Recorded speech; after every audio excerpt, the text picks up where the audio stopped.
There is so much I can truly fawn over about this show. A lot of it. First of all, the culture appreciation of the old times.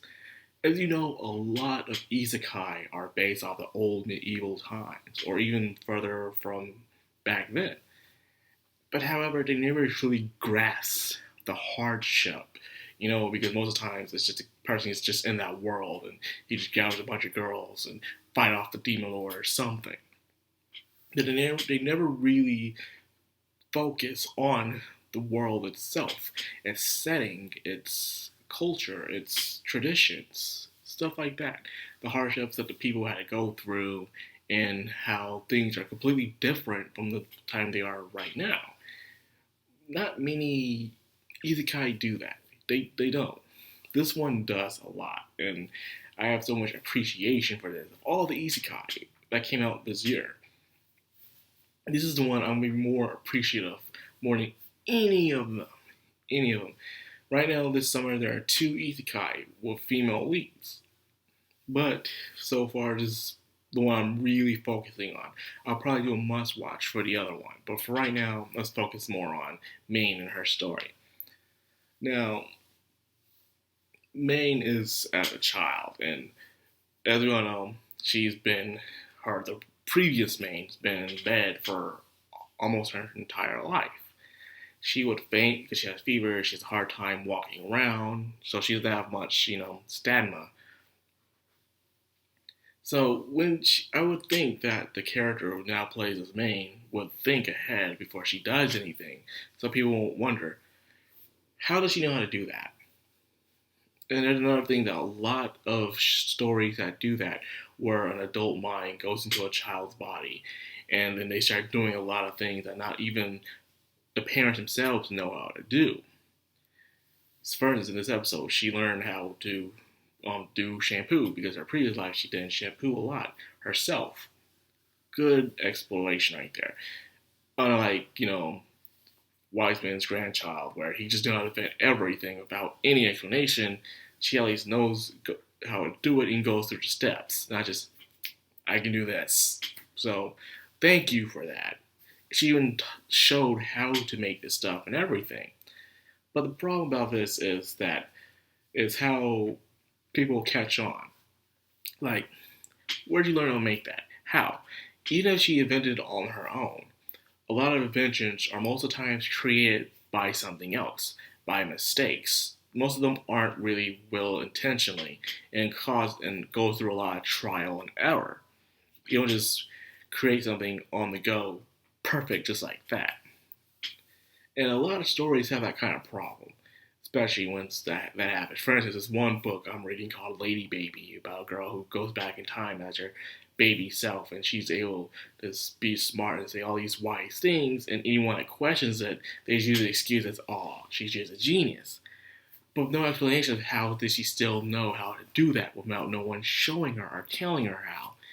And because of that, I had to drop the book because it just cringed me so hard about that.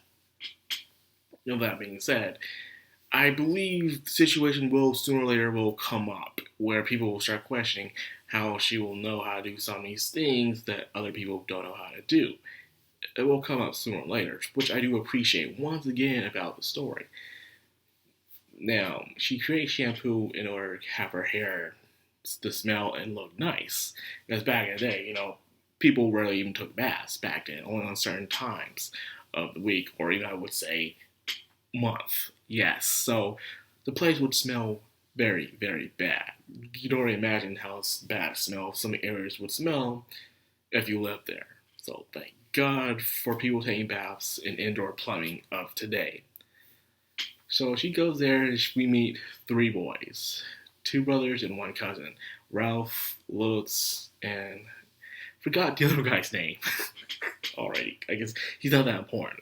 Anything you care about is Lutz. I enjoyed really how Maine, even though she's a child, she's not the brain of an adult. So she seeing Ralph complimenting, smelling the hair of Tori, and she was just freaking like, ah. So when the shampoo has caught the eye of this boy and stuff, and then Lutz did it to her, and she started to freak out because no one has ever done it to her before.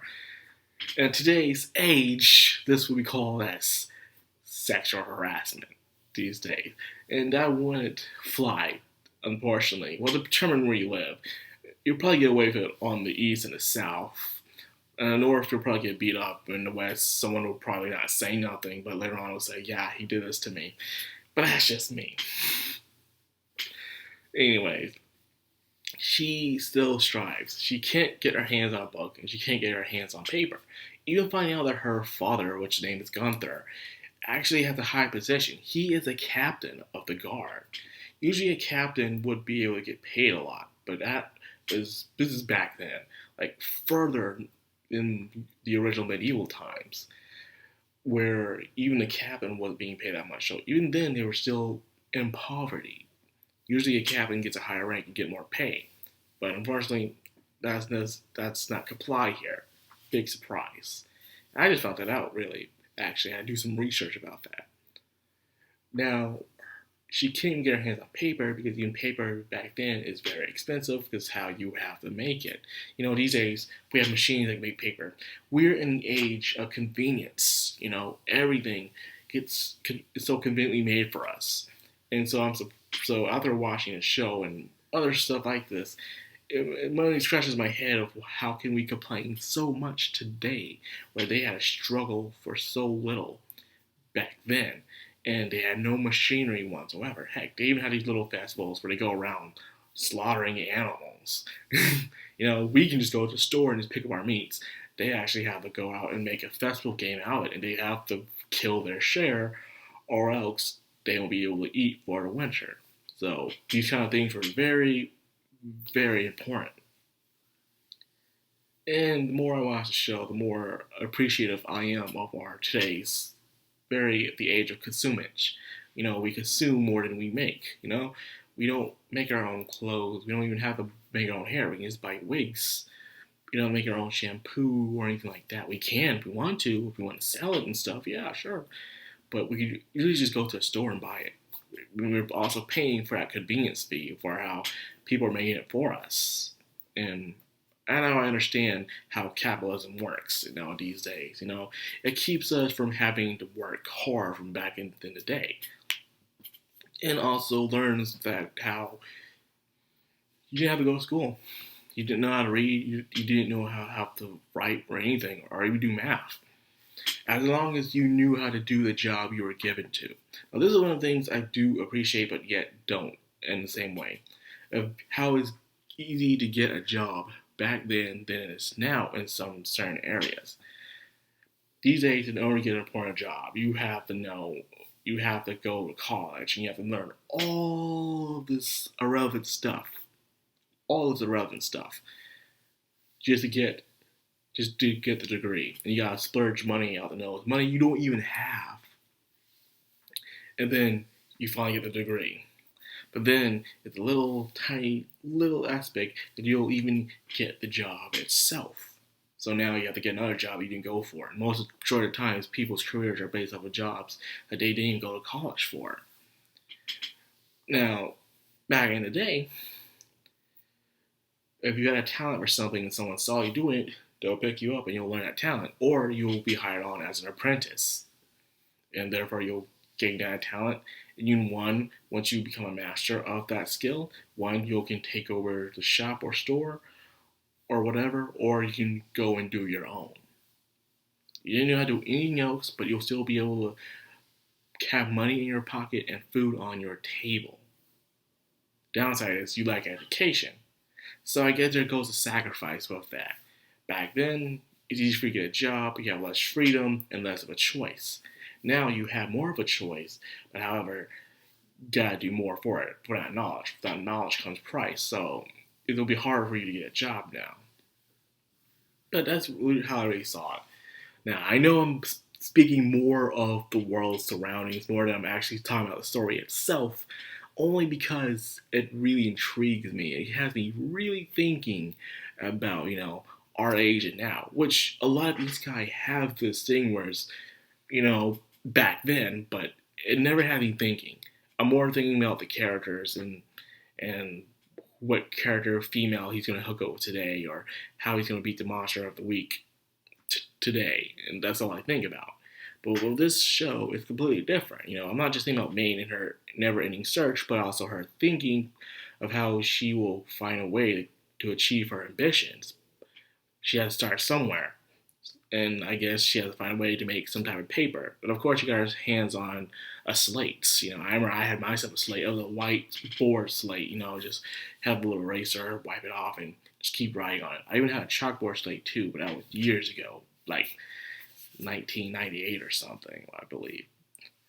Now, she, however, has something wrong with her, where she can't barely get up. Heck, even seeing a pig get slaughtered, she fainted, and even then, she gained a fever. If you haven't noticed, this girl gets a fever a lot. She is sick a lot. And so that's why when I'm watching the opening of the show, I think, isn't that a giant contradiction?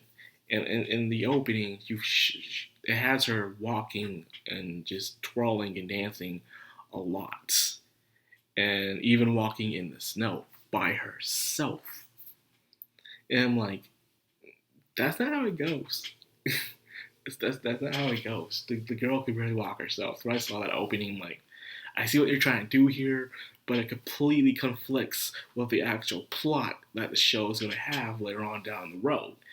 But that's just me. It's so beautiful, and not to mention, I love the music. I've already said that. I like the opening. It's nice. It's relaxing. It's calming. So the thing I get out of that most is my thinking of the past and present, and the smooth, relaxing tone of the entire show. It's funny and it's a slice of life show, and I'm very much appreciative by it. Like I said before, it truly is a breath of fresh air. And I'm glad to have it be animated for this summer. Fall. Sorry, past. It's October. God damn it. Well, anyways, I hope you guys enjoyed this video. If you did, like, comment, subscribe, and of course, hit the bell icon. This has been the Mad Crown on Anime. Signing out.